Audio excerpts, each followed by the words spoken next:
Bronte. Home. How brightly glistening in the sun the woodland ivy plays, while yonder beeches from their barks reflect his silver rays. That sun surveys a lovely scene from softly smiling skies, and wildly through unnumbered trees the wind of winter sighs. Now loud it thunders o'er my head, and now in distance dies. But give me back my barren hills, where colder breezes rise, where scarce the scattered stunted trees can yield an answering swell, but where a wilderness of heath returns the sound as well. For yonder garden, fair and wide, with groves of evergreen, long winding walks and borders trim and velvet lawns between, restore to me that little spot with gray walls compassed round, where knotted grass neglected lies and weeds usurp the ground. Though all around this mansion high invites the foot to roam, and though its halls are fair within, oh, give me back my home.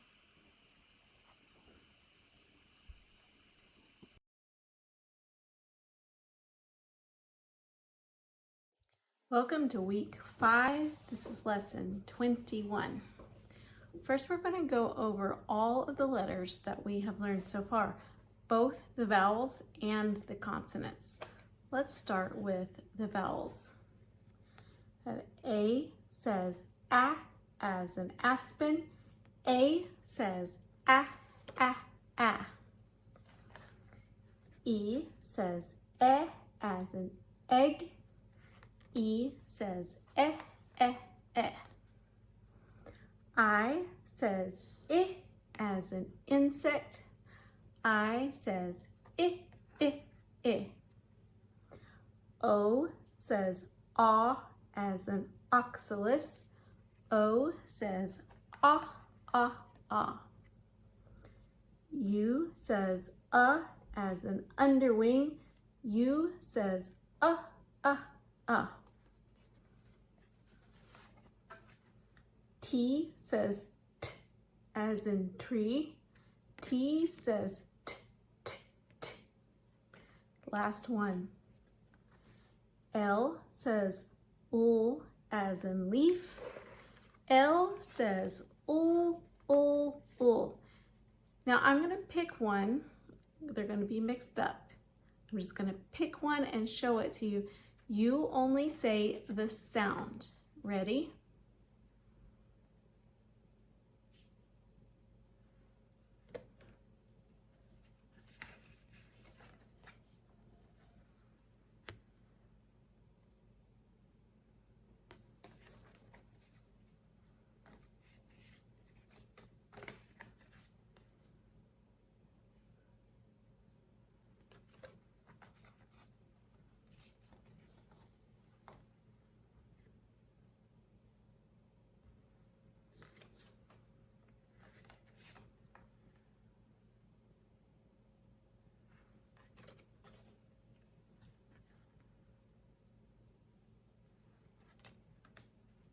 Last one.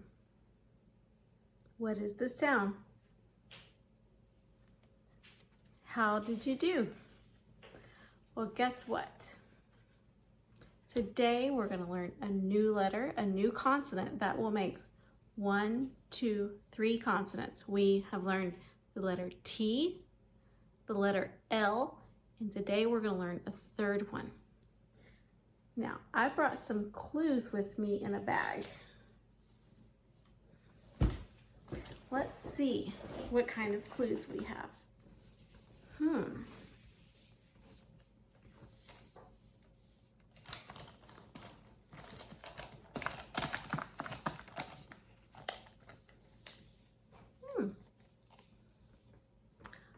I have a basket. It's a green basket. A basket. What are we going to do with a basket?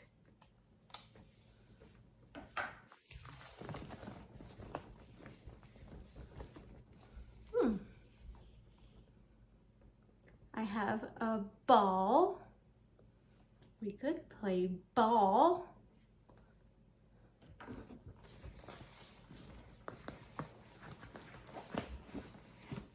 Oh, I have a Bible. Set the Bible down carefully. Oh, I need this. A billfold. Couldn't find that before. Billfold. This is something important as well.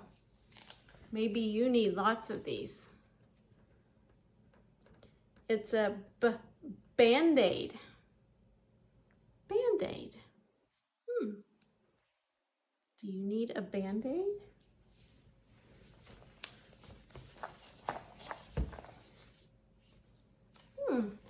A book.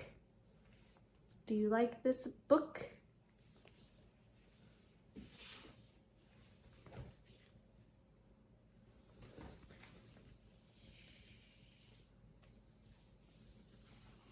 A belt. A new belt. I like this belt.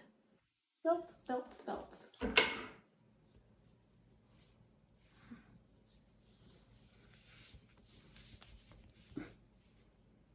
I have one more thing. One more thing. I have it in my hand. What is that? That's a button. Button. Button, button, button. Now, have you noticed anything about all the items that I had? I had a belt, a button, a Band-Aid, a billfold, a Bible, a book, a ball, and a basket. Which letter do you think we're going to learn today? Okay, well, I won't make you wait any longer. We are going to learn the letter B. This is the cursive B. You have capital B, little b. And this is the normal B. Capital B, little b. Now the pictures on our cards, I have a bear and I have a badger. That's because the letter B says B. B. We will say it like this. B says B as in bear. B says B, B, B. Brr. B says B as in bear. B says B, B, B. Welcome to Numbers Day 20. We're going to start by counting from 1 all the way to 20. So let's get started. 1, 2, 3, 4, 5, 6, 7, 8, 9, 10, 11, 12, 13, 14, 15, 16, 17, 18, 19, and 20. When we count as we go down, the numbers become greater or larger. So every time we take a step, the number gets bigger. So let's do that one more time. 1, 2, 3, 4, 5, 6, 7, 8, 9, 10, 11, 12, 13, 14, 15, 16, 17, 18, 19, 20. As we practice, as we practice, we're going to add more and more and more numbers all the way to 100, but we'll do that later. Today, we're going to learn a new number.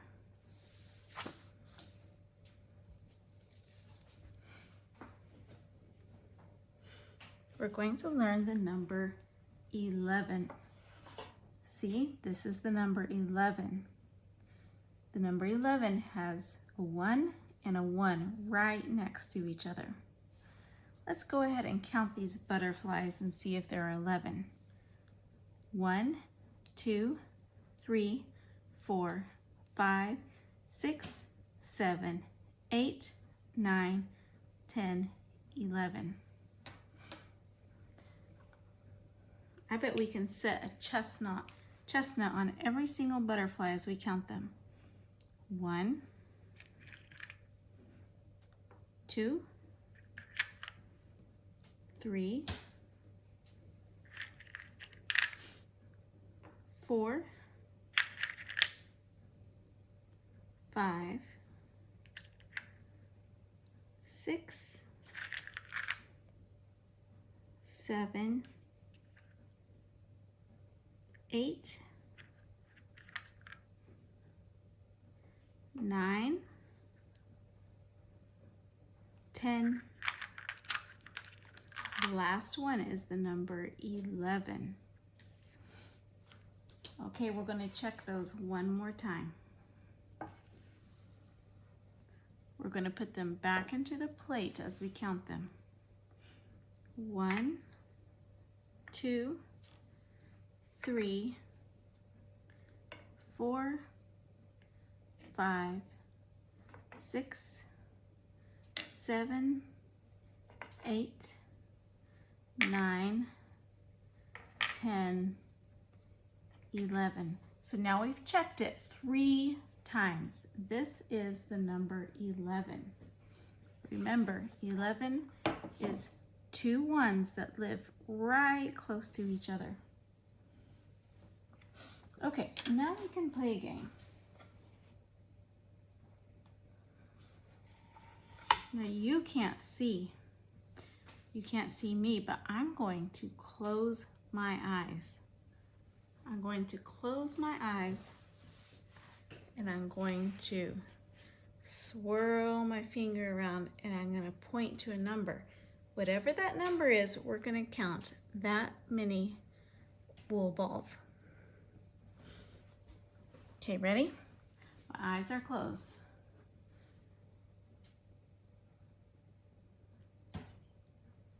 Ooh, what number is this? This looks to me like the number 6. So we can count 1, 2, 3, 4, 5, 6. Okay, we're done with that one. Close my eyes again. Okay, what number is this? This is the number 5.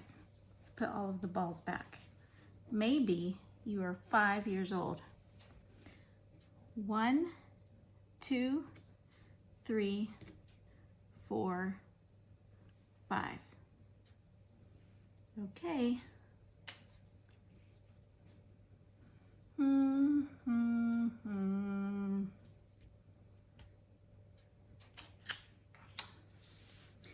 This number is the number 7. 1, 2, 3, 4, 5, 6, 7.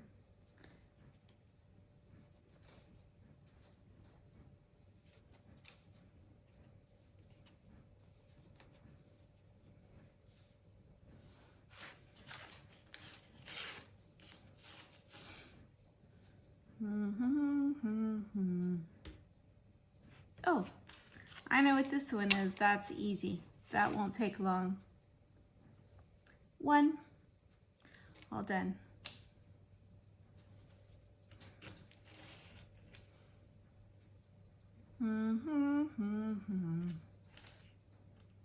Ooh, which number is this? Do you know? Now look, this was the number 6. This one looks similar. This is a 6, and this is a 9. So let's count. 1, 2, 3, 4, 5, 6, 7, 8, 9. We used all of our balls. Okay, all done with that one. Put them all back.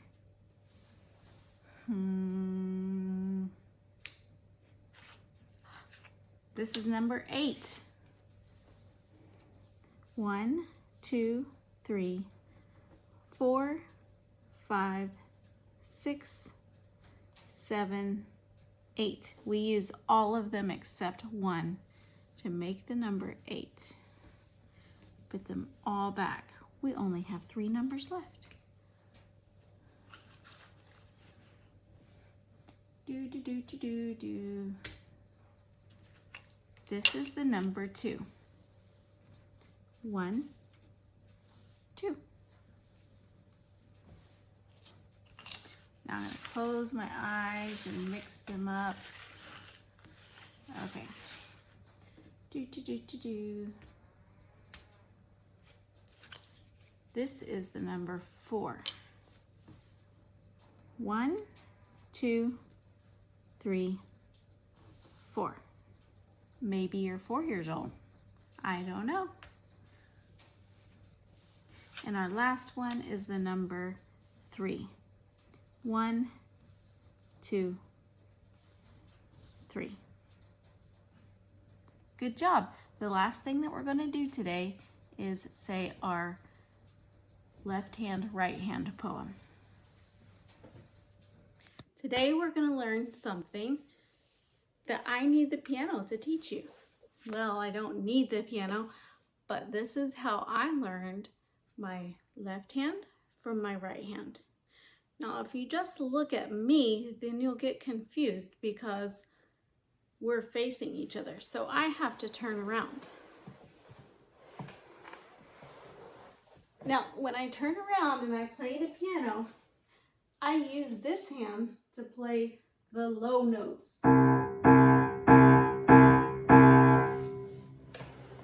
I use this hand to play the high notes. Your left hand, this one, the left hand is the one that plays the low notes. Left, left, left, left, left. And your right hand is the one that plays the high notes. Right, right, right, right, right. Left, right, left, right. Can you do that with me? Play your left hand. Left.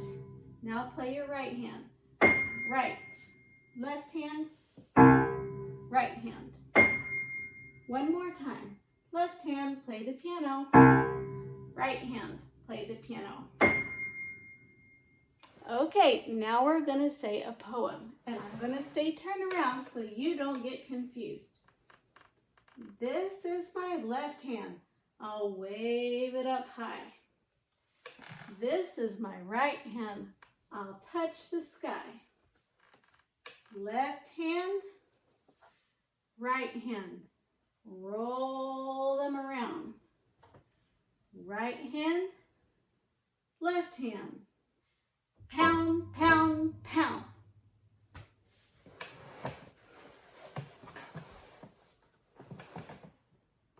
Review for lesson 21.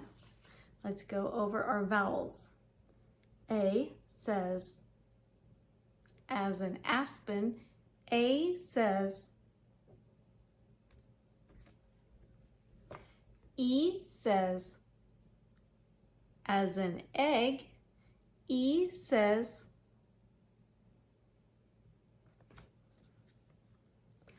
I says, as an insect. I says, O says, as in oxalis. O says U says as in underwing. U says. That was pretty good. Okay, now we'll review the consonants that we've learned, and I will help you with these ones because we haven't known these very long. T says T as in tree. T says T, T, T. L says L as in leaf. L says L, L, L. B says B as in bear. B says B, B, B.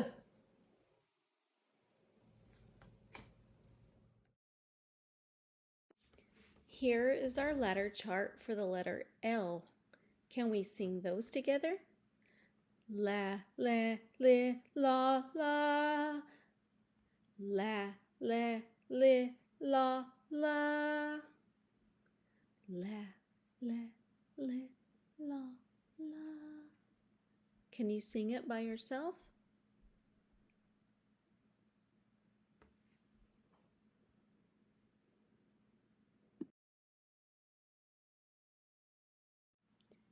This is a blend ladder for the letter T. Let's sing it together.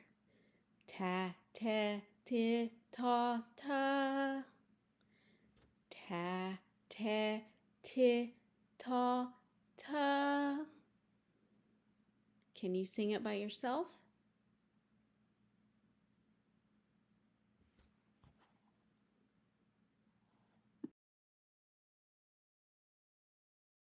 The Tale of Two Bad Mice.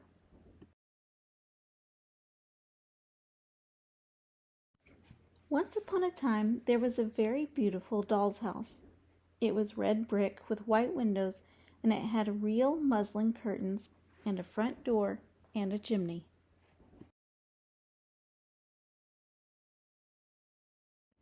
It belonged to two dolls called Lucinda and Jane. At least it belonged to Lucinda, but she never ordered meals. Jane was the cook, but she never did any cooking because the dinner had been bought ready-made in a box full of shavings.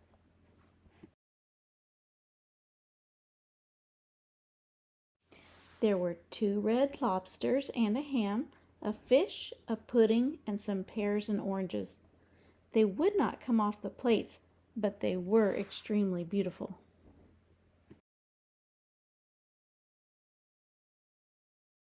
One morning, Lucinda and Jane had gone out for a drive in the doll's perambulator. There was no one in the nursery, and it was very quiet. Presently, there was a little scuffling, scratching noise in a corner near the fireplace, where there was a hole under the skirting board. Tom Thumb put out his head for a moment, and then popped it in again. Tom Thumb was a mouse.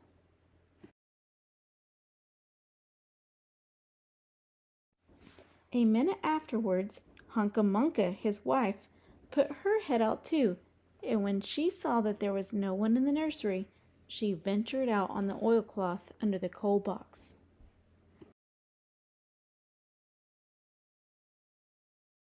The doll's house stood at the other side of the fireplace. Tom Thumb and Hunca-Munca went cautiously across the hearthrug. They pushed the front door. It was not fast.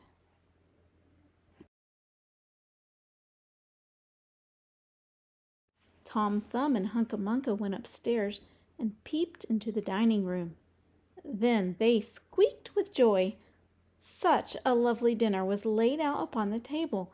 There were 10 spoons and lead knives and forks and 2 dolly chairs, all so convenient.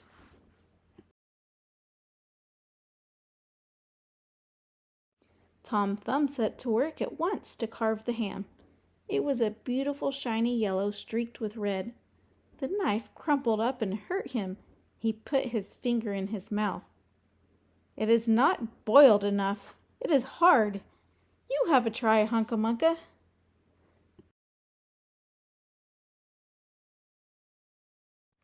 Hunca-Munca stood up in her chair and chopped at the ham with another lead knife. It's as hard as the hands of the cheesemongers, said Hunca-Munca.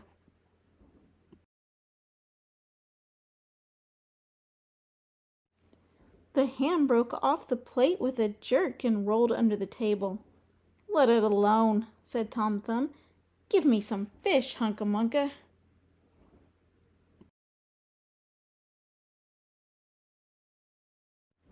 Hunca-Munca tried every tin spoon in turn.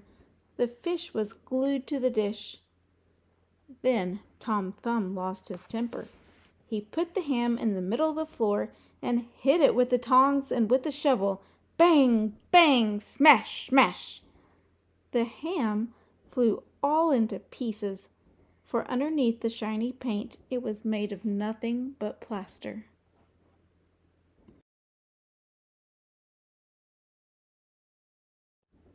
Then there was no end to the rage and disappointment of Tom Thumb and Hunca-Munca.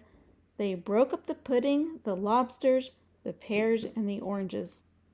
As the fish would not come off the plate, they put it into the red-hot, crinkly paper fire in the kitchen, but it would not burn either.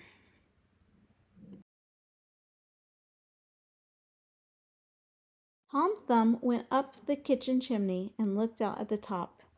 There was no soot.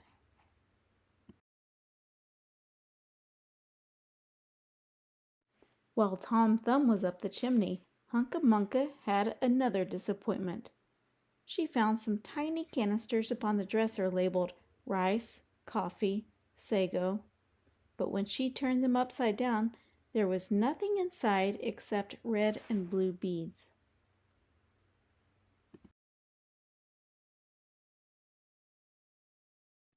Then those mice set to work to do all the mischief they could, especially Tom Thumb. He took Jane's clothes out of the chest of drawers in her bedroom, and he threw them out of the top floor window.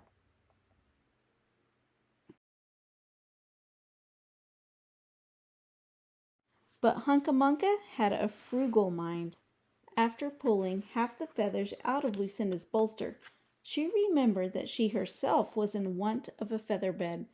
With Tom Thumb's assistance, she carried the bolster downstairs and across the hearthrug. It was difficult to squeeze the bolster into the mouse hole, but they managed it somehow.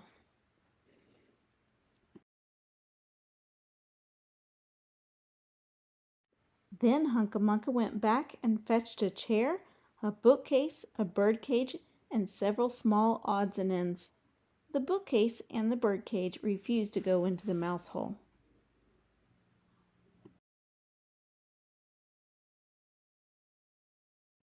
Hunca-Munca left them behind the coal box and went to fetch a cradle.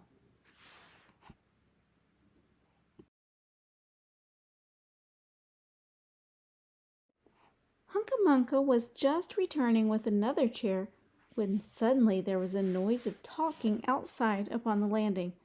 The mice rushed back to their hole, and the dolls came into the nursery.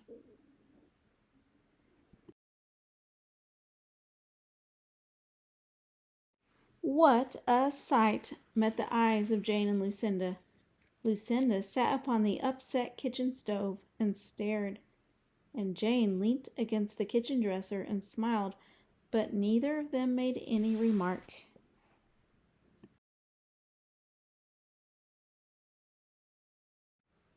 The bookcase and the birdcage were rescued from under the coal box, but Hunca-Munca has got the cradle and some of Lucinda's clothes.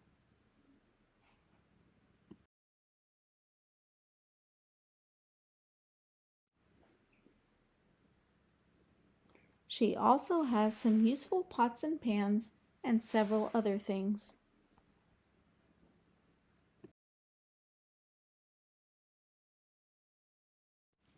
The little girl that the doll's house belonged to said, "I will get a doll dressed like a policeman."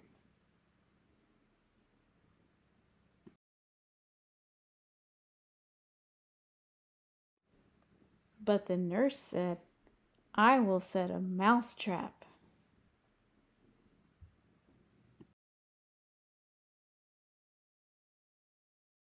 So that is the story of the two bad mice.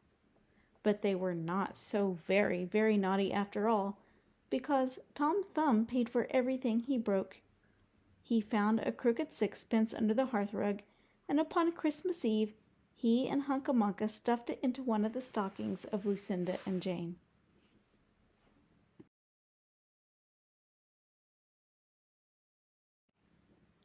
And very early every morning, before anyone is awake, Hunca Munca comes with her dustpan and her broom to sweep the Dolly's house.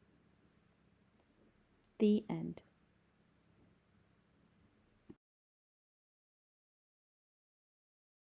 Proverbs 25:28. He that hath no rule over his own spirit is like a city that is broken down and without walls. James 1:19-20. Wherefore, my beloved brethren, let every man be swift to hear, slow to speak, slow to wrath. For the wrath of man worketh not the righteousness of God.